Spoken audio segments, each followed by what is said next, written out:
بسم اللہ الرحمن الرحیم۔ السلام علیکم۔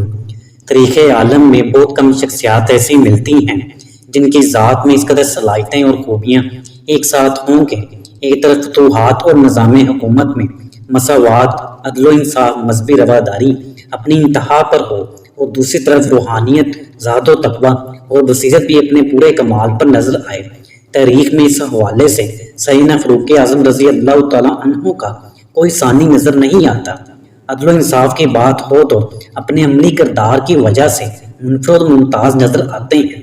اپنے پرائے کمزور و طاقتور میں فرق نہیں کرتے، یہاں تک کہ اپنے متعین کردہ گورنر اور اپنے بیٹے کے لیے بھی انصاف کا مظاہرہ اسی طرح کرتے ہیں جس طرح کسی عام آدمی پر عدل و انصاف کا اطلاق کرتے۔ یہی وہ صفات ہیں جو آپ رضی اللہ تعالیٰ عنہ کی فتوحات کے پس پردہ کار فرما نظر آتی ہیں۔ اس میں شک نہیں کہ حضرت عمر رضی اللہ تعالیٰ عنہ کا قبول اسلام حضور نبی اکرم صلی اللہ علیہ وآلہ وسلم کی دعا کا نتیجہ ہے، لیکن یہ بھی حقیقت ہے کہ اللہ تعالیٰ نے آپ کی ذات میں بے شمار صلاحیتیں، سیاسی انتظامی بصیرت اور عدالت و صداقت ودیعت کر رکھی تھی۔ اسی بنا پر آپ صلی اللہ علیہ وآلہ وسلم نے فرمایا تھا کہ عمر کی زبان اور قلب کو اللہ تعالیٰ نے صداقت کا مصدر بنا دیا ہے۔ یہی وجہ ہے کہ اللہ تعالیٰ نے حضرت عمر رضی اللہ تعالیٰ عنہ کے جود مسعود سے اسلام کی شان و عظمت کو کیس و کثرہ کے ایوانوں تک پہنچا دیا۔ اس زمانے میں جب لکھنے پڑھنے کی طرف مطلق توجہ نہیں دی جاتی تھی اور دوست نبی صلی اللہ علیہ وآلہ وسلم کے وقت مکہ میں صرف 17 لوگ ایسے تھے جو لکھنا پڑھنا جانتے تھے، ان میں ایک حضرت عمر رضی اللہ تعالیٰ عنہ بھی تھے۔ قبول اسلام کے بعد عہد نبوت میں آپ رضی اللہ تعالیٰ عنہ کو سرکار دو عالم صلی اللہ علیہ وآلہ وسلم کا نہ صرف قرب حاصل ہوا بلکہ تمام معاملات میں آپ رضی اللہ تعالیٰ عنہ کی مشاورت کو اہمیت حاصل تھی۔ غزوات ہوں یا حکومتی معاملات، سب میں آپ رضی اللہ تعالیٰ عنہ سے مشورہ لیا جاتا تھا۔ بعض اوقات آپ رضی اللہ تعالیٰ عنہ کی رائے سے صحابہ کرام رضی اللہ تعالیٰ عنہ اختلاف کرتے ہیں، لیکن اللہ تعالیٰ کی طرف سے آپ رضی اللہ تعالیٰ عنہ کی رائے کی تائید ہو جاتی اور جبرائیل امین علیہ السلام آیات قرآنی کی صورت میں بارگاہ رسالت مآب صلی اللہ علیہ وآلہ وسلم میں حاضر ہو کر موافقت فرماتے۔ آپ رضی اللہ تعالیٰ عنہ کے دور خلافت میں 1056 شہر، ماں قصبات و دیہات فتح ہوئے، روم و ایران کا جاؤ جلال سرنگوں ہوا، 4000 مساجد تعمیر ہوئی۔ 10 سال 6 ماہ 4 دن کے دور خلافت میں 22,51,030 مربع میل پر اسلام کا پرچم لہرانے لگا، جس میں شام، مصر، عراق، جزیرہ خوزستان، ایران، آرمینیا، آذربائیجان، فارس، کرمان، خراسان اور مکران شامل تھے۔ آپ رضی اللہ تعالیٰ عنہ نے نہ صرف یہ کہ فتوحات کا دائرہ وسیع کیا اور ایک کامیاب فاتح حکمران کے طور پر شہرت حاصل کی، بلکہ ان مفتوحہ ممالک میں جو انقلابی اقدامات اور اصلاحات نافذ کی، حقیقت میں وہ آپ کو تاریخ اسلام میں ہی نہیں بلکہ تاریخ عالم میں منفرد و ممتاز مقام عطا کرتی ہیں۔ حضرت عمر فاروق رضی اللہ تعالیٰ عنہ کی فتوحات کا سب سے بڑا سبب صدق، جود و سخا، عفو درگزر اور عدل و انصاف ہے۔ یہی وہ اعلیٰ اخلاقی کردار ہیں جنہوں نے فاروق اعظم رضی اللہ تعالیٰ عنہ کو دنیائے عالم کا سب سے کامیاب فاتح بنا دیا، جن کی فتوحات کے سامنے جدید دنیا کے تمام فاتحین کی فتوحات ہیچ نظر آتی ہیں۔ اسی لیے کہ جو بھی فاتح آیا اس نے فتح کے نشے میں چور ہو کر مرد و زن غلام بنا کر بیچ ڈالے یا ان کے سر قلم کر کے چوراہوں پر لٹکا دیے، شہروں کو شہر جلا کر راکھ کر دیے، خون کی ندیاں بہا دی، سروں کے مینار بنا ڈالے۔ جبکہ حضرت عمر رضی اللہ تعالیٰ عنہ کی فتوحات کو دیکھیں تو جن علاقوں کو آپ رضی اللہ تعالیٰ عنہ نے فتح کیا، آج تک وہاں اسلام کا پرچم لہرا رہا ہے۔ اس کی وجہ یہ ہے کہ جن علاقوں کو آپ رضی اللہ تعالیٰ عنہ فتح کرتے ہیں وہاں عدل و انصاف کو رائج کرتے ہیں، عفو درگزر اور بردباری سے کام لیتے ہیں، امیر و غریب اور شاہ و گدھا میں امتیاز نہ کرتے۔ حضرت عمر رضی اللہ تعالیٰ عنہ کی انفرادیت یہ ہے کہ آپ رضی اللہ تعالیٰ عنہ واحد وہ فاتح ہیں جنہوں نے اپنے عہد خلافت میں کسی جنگ میں شرکت نہ کی، لیکن ہر لشکر کا کنٹرول آپ رضی اللہ تعالیٰ عنہ کے ہاتھ میں رہا۔ آپ رضی اللہ تعالیٰ عنہ مدینہ میں بیٹھ کر لشکر کی کمان کرتے اور ہدایات جاری کرتے۔ ابن جریر طبری رحمۃ اللہ علیہ نے لکھا ہے کہ آپ رضی اللہ تعالیٰ عنہ تاریخ عالم کے منفرد سپہ سالار تھے کہ جنہوں نے اپنی فراست اور حسن تدبر سے اسلامی لشکر کی بغیر شرکت کمان کی اور بڑی بڑی سلطنت کو روند ڈالا، کیونکہ ان کی ذات میں سیاسی انتظامی بصیرتوں اور مومنانہ فراست کا بڑا عمل دخل تھا۔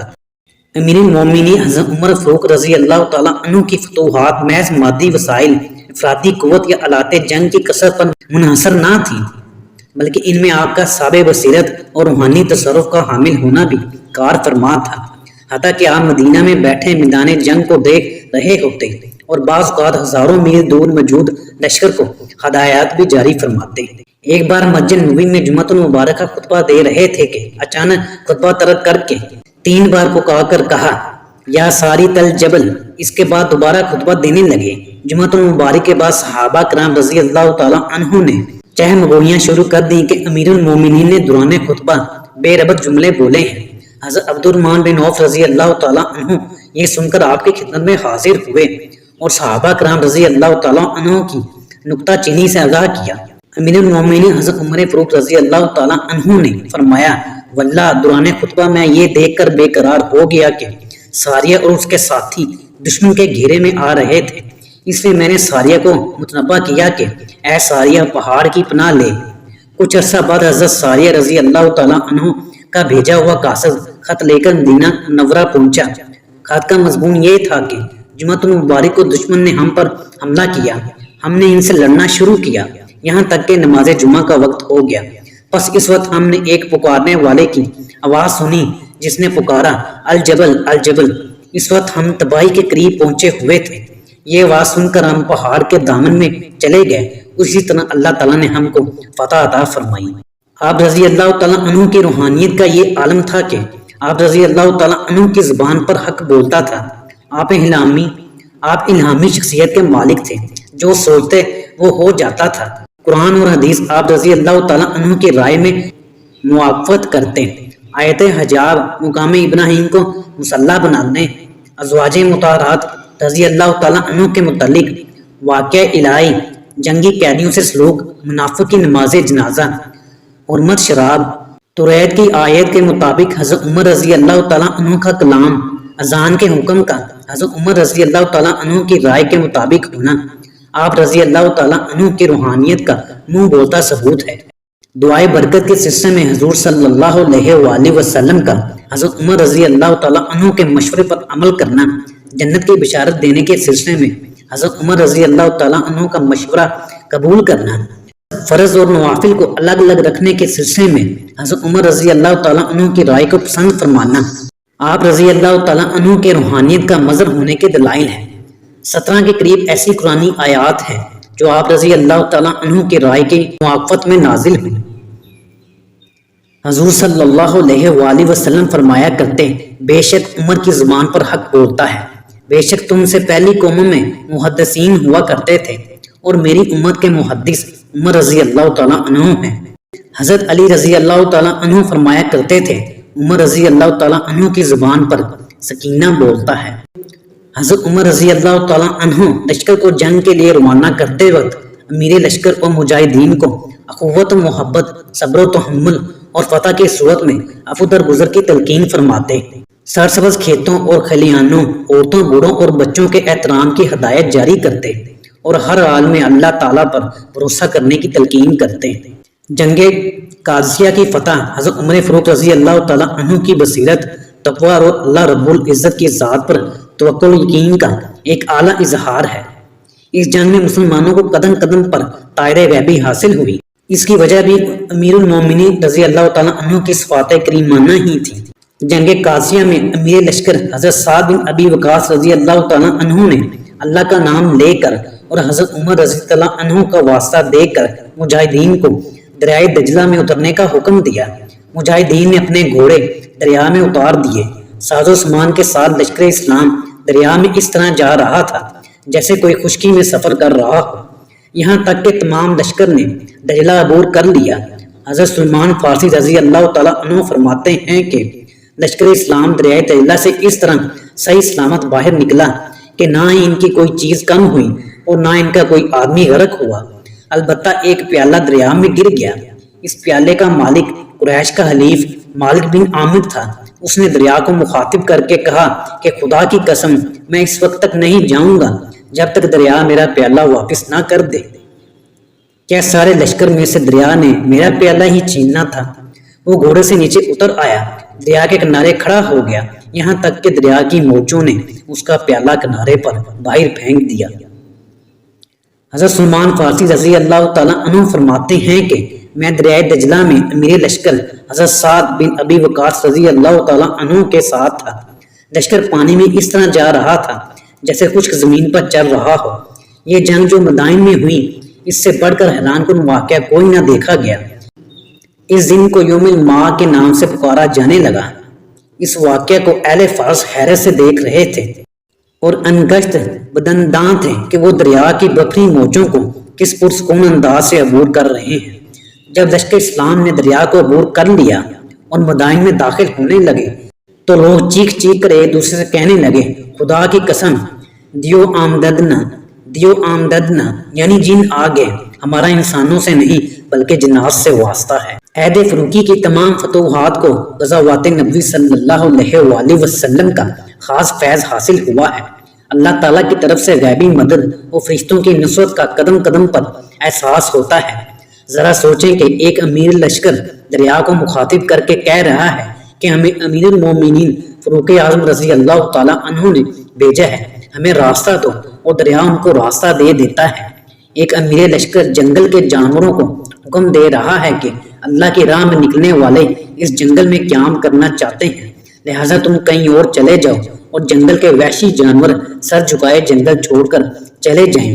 حضرت سفینہ لشکر سے بچھڑ جاتے ہیں تو ایک شیر ان کے سامنے آ جاتا ہے اور وہ اس سے بالکل نہیں گھبراتے بلکہ اسے مخاطب ہو کر کہتے ہیں کہ میں غلامان محمد صلی اللہ علیہ وآلہ وسلم سے فاروق اعظم رضی اللہ تعالیٰ عنہ کے لشکر کا مجاہد ہوں، لشکر سے الگ ہو گیا ہوں، مجھے میرے لشکر تک پہنچا دو۔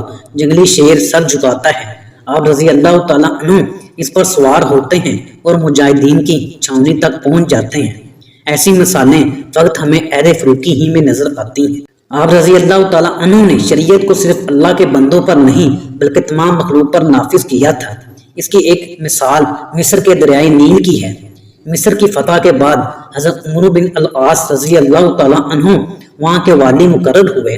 اہل مصر آپ کی خدمت میں حاضر ہوئے اور دریائے نیل کے بارے میں شکایت کی کہ یہ ہر سال نوجوان لڑکی کی قربانی لے کر بہتا ہے۔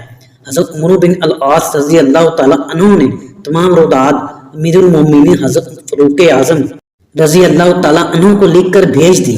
آپ رضی اللہ تعالیٰ عنہ نے تمام واقعہ پڑھ کر دریائے نیل کے نام میں خط لکھا اور وفد کے حوالے کر کے فرمایا کہ عمرو بن العاص رضی اللہ تعالیٰ عنہ کو دے دینا اور اسے کہنا یہ دریائے نیل میں پھینک دے۔ خط میں آپ رضی اللہ تعالیٰ عنہ نے لکھا، اللہ کے بندے عمر امیر المومنین کی طرف سے اہل مصر کے نیل کے نام، اما بعد اگر تو اپنی جانب اور مرضی سے چلتا تھا تو آئندہ نہ چلنا، ہمیں تمہاری ضرورت نہیں۔ اگر تو خدائے واحد و قہار کے حکم سے چلتا ہے تو وہ تجھے رواں رکھے گا، اور ہم اللہ تعالیٰ سے دعا کرتے ہیں کہ وہ تجھے رواں رکھے۔ حضرت عمرو بن العاص رضی اللہ تعالیٰ عنہ نے آپ رضی اللہ تعالیٰ عنہ کا خط دریائے نیل میں پھینک دیا۔ اہل مصر نے دیکھا کہ دریائے نیل کا پانی 16 ہاتھ تک بلند ہو گیا اور ایسا رواں ہوا کہ آج تک اسی انداز سے رواں ہے۔ حضرت عمر فاروق رضی اللہ تعالیٰ عنہ سے صادر ہونے والے یہ تمام واقعات و کرامات دراصل آپ رضی اللہ تعالیٰ عنہ کی روحانیت، للہیت اور اتباع رسول صلی اللہ علیہ وآلہ وسلم کا نتیجہ ہے۔ حضرت عمر فاروق رضی اللہ تعالیٰ عنہ کا پیکر عدل و انصاف ہونا آپ کو بڑے بڑے حکمرانوں سے ممتاز و مبین کرتا ہے۔ اسی عدل و انصاف کی وجہ سے 22.5 لاکھ مربع میل سے زائد علاقے پر آپ رضی اللہ تعالیٰ عنہ کی خلافت اپنے تمام تر تقاضوں کے ساتھ موجود رہی، اور رعایا نے آپ کے تمام احکامات کو دل و جان سے قبول کیا۔ آپ عدل و انصاف کا اطلاق بلا امتیاز اور بلا جھجک یکساں طور پر ہر ایک پر کرتے، خواہ آپ کا اپنا بیٹا ابو شامہ یا قدامت بن مظعون ہی کیوں نہ ہو۔ جب انہوں نے جرم کا ارتکاب کیا تو آپ نے خود انہیں 80 کوڑے مارے۔ آپ رضی اللہ تعالیٰ عنہ کے عہد خلافت میں عدالت کا محکمہ باقاعدہ قائم ہوا۔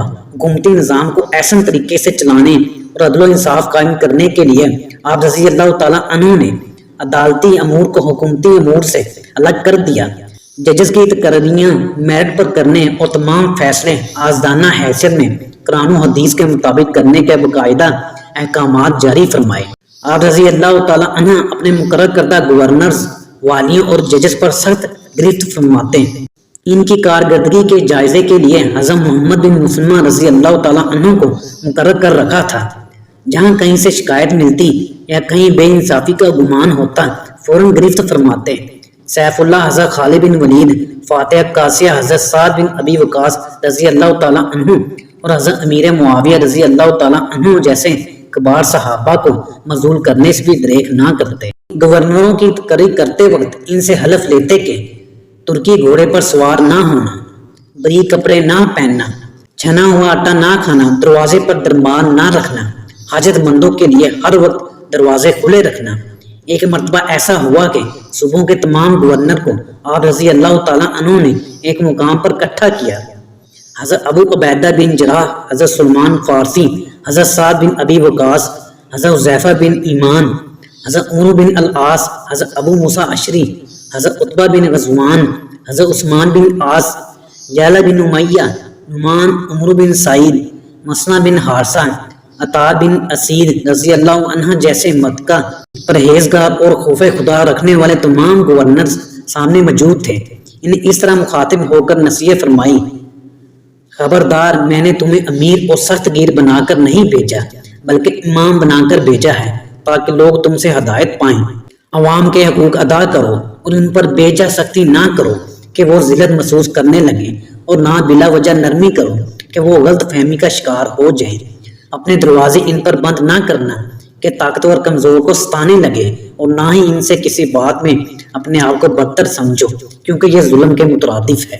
ایک دفعہ حضرت عمرو بن العاص رضی اللہ تعالیٰ عنہ والی مصر کے بیٹے محمد بن عمرو نے ایک مصری کو کوڑے مارے اور کہا کہ میں بڑوں کی اولاد ہوں۔ حضرت عمرو بن العاص رضی اللہ تعالیٰ عنہ نے اس مصری بدوی کو قید کر دیا کہ کہیں امیر المومنین حضرت عمر رضی اللہ تعالیٰ عنہ کو شکایت نہ کر دے۔ ایک عرصے کے بعد جب مصری قید سے رہا ہوا تو مدینہ میں حضرت عمر رضی اللہ تعالیٰ عنہ کے پاس پہنچا اور اپنے ساتھ ہونے والی زیادتی کی شکایت کی۔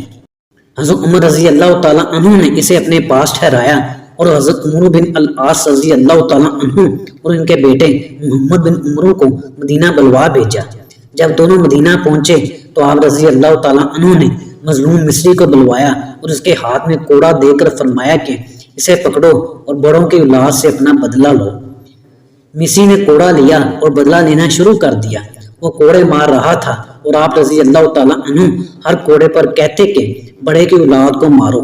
آپ رضی اللہ تعالیٰ عنہ نے اس مصری کو فرمایا کہ عمرو بن العاص رضی اللہ تعالیٰ عنہ کو بھی مارو، کیونکہ بیٹا تجھے ہرگز نہ مارتا اگر اسے باپ کے اقتدار کا گھمنڈ نہ ہوتا۔ اس نے کہا: یا امیر المومنین، جس نے مجھے مارا تھا میں نے اس سے بدلہ لے لیا، اب میں عمرو بن العاص رضی اللہ تعالیٰ عنہ کو نہیں مارتا۔ حضرت عمر رضی اللہ تعالیٰ عنہ نے فرمایا: اللہ کی قسم، اگر تو ان کو بھی مارتا تو ہم تمہیں نہ روکتے۔ پھر عمرو بن العاص رضی اللہ تعالیٰ عنہ سے غضبناک لہجے میں فرمایا: اے عمرو، تم نے لوگوں کو کب سے غلام بنانا شروع کر دیا جبکہ ان کی ماؤں نے انہیں آزاد جنا ہے؟ حضرت عمر رضی اللہ تعالیٰ عنہ کے عدل و انصاف کے پیچھے کار فرما روح صرف اور صرف خوف الہی تھی۔ صحابہ کرام رضی اللہ تعالیٰ عنہ میں آپ رضی اللہ تعالیٰ عنہ سب سے زیادہ اللہ تعالیٰ اس کے حساب سے ڈرنے والے تھے۔ خود احتسابی اور معاملہ فہمی میں بہت محتاط تھے۔ ایک بار دو آدمی کو لڑائی کا معاملہ آپ رضی اللہ تعالیٰ عنہ کے پاس آیا۔ آپ رضی اللہ تعالیٰ عنہ نے بارگاہ رب العزت میں عرض کی: اے اللہ، ان کے معاملے میں مجھے فہم عطا فرما، کیونکہ یہ دونوں مجھ سے عدل کی امید لے کر آئے ہیں۔ غسان کے حکمران کا واقعہ عدل فروغی کی عظیم مثال ہے، جس سے واضح ہو جاتا ہے کہ آپ رضی اللہ تعالیٰ عنہ کے نزدیک آقا غلام، بادشاہ و گدا میں فرق نہ تھا۔ غسان کے حکمران نے دوران طواف ایک بدھو کو تھپڑ مارا۔ وہ امیر المومنین سے انصاف طلب کرنے پہنچ گیا۔ آپ رضی اللہ تعالیٰ عنہ نے فرمایا کہ غسان کے حکمران کو پکڑ کر بدھو کے حوالے کیا جائے اور وہ اس کے منہ پر اس طرح تھپڑ مارے جس طرح اس نے اسے مارا ہے، گویا کسی حکمران یا رئیس کی طاقت حضرت عمر رضی اللہ تعالیٰ عنہ کے انصاف میں رکاوٹ نہ بنتی۔ گویا کسی حکمران یا رئیس کی طاقت حضرت عمر رضی اللہ تعالیٰ عنہ کے انصاف میں رکاوٹ نہ بنتی۔ آپ رضی اللہ تعالیٰ عنہ فرمایا کرتے تھے کہ جب دو شخص میرے پاس جھگڑتے ہوئے آتے ہیں تو میں اس بات کی پرواہ نہیں کرتا کہ حق پر کون ہے، اپنے بیگانے سب انصاف کی عدالت میں میرے نزدیک برابر ہوتے ہیں۔ آپ اپنے اعمال اور ان کے متعلقین کی سخت نگرانی کرتے اور انہیں حاکم و محکوم، محتاج و غنی، امیر و غریب اور چھوٹے بڑے کے ساتھ یکساں انصاف کرنے کی تلقین فرماتے۔ حاکم کی ذمہ داری محکوم سے زیادہ ہوتی ہے، اس لیے آپ رضی اللہ تعالیٰ عنہ نے فرمایا کہ حاکم کی ذمہ داری محکوم سے زیادہ ہوتی ہے، اس لیے آپ رضی اللہ تعالیٰ عنہ نے فرمایا کہ عوام میں اس وقت تک ٹیڑھا پن پیدا نہیں ہوتا جب تک کہ ان کے پیشوا اور رہنما سیدھے راستے رہیں، اور یہ کہ جب تک رائی اللہ کی راہ پر رہتا ہے رعایا اس کے پیچھے چلتی رہتی ہے، جب وہ پاؤں پھیلا دیتا ہے تو رعایا اس سے پہلے پاؤں پھیلا دیتی ہے۔ آپ رضی اللہ تعالیٰ عنہ ریاستی امور کے ذمہ داران کو مخاطب کرتے ہوئے فرماتے ہیں، سب کو ایک نظر سے دیکھو، قریب و بعید میں کوئی امتیاز نہ رکھو۔ اگر تم نے رشوت لی، حکومت میں ذاتی غرض شامل کی یا غصے میں لوگوں کو ستایا تو اس کی سزا تمہیں بھگتنی پڑے گی۔ حق اگر دن کی روشنی میں بھی قائم کرنا پڑے تو اسے قائم کرو۔ آپ رضی اللہ تعالیٰ عنہ رعایا کی خبر گیری کے لیے رات کو گشت کرتے۔ ایک شب گشت کر رہے تھے کہ ایک گھر سے بچے کے رونے کی آواز آئی۔ آپ رضی اللہ تعالیٰ عنہ نے بچے کی ماں سے کہا کہ بچے کو چپ کرائے اور کھانے پینے کے لیے کچھ دے۔ بچے کی ماں نے کہا کہ بچے کا دودھ چھڑا رہی ہوں اس لیے وہ رو رہا ہے، کیونکہ امیر المومنین عمر رضی اللہ تعالیٰ عنہ نے حکم جاری کیا ہوا ہے کہ جب تک بچہ دودھ پیتا ہے اس کا وظیفہ نہیں لگ سکتا، میں اس کا دودھ چھڑا رہی ہوں تاکہ وظیفہ لگ سکے۔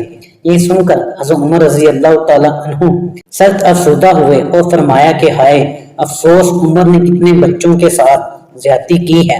واپس جا کر اعلان کروا دیا کہ جس دن سے بچہ پیدا ہوگا اسی دن سے وظیفہ جاری ہوگا۔ ایک بار مدینہ میں گشت کر رہے تھے کہ بچوں کے رونے کی آواز سنی۔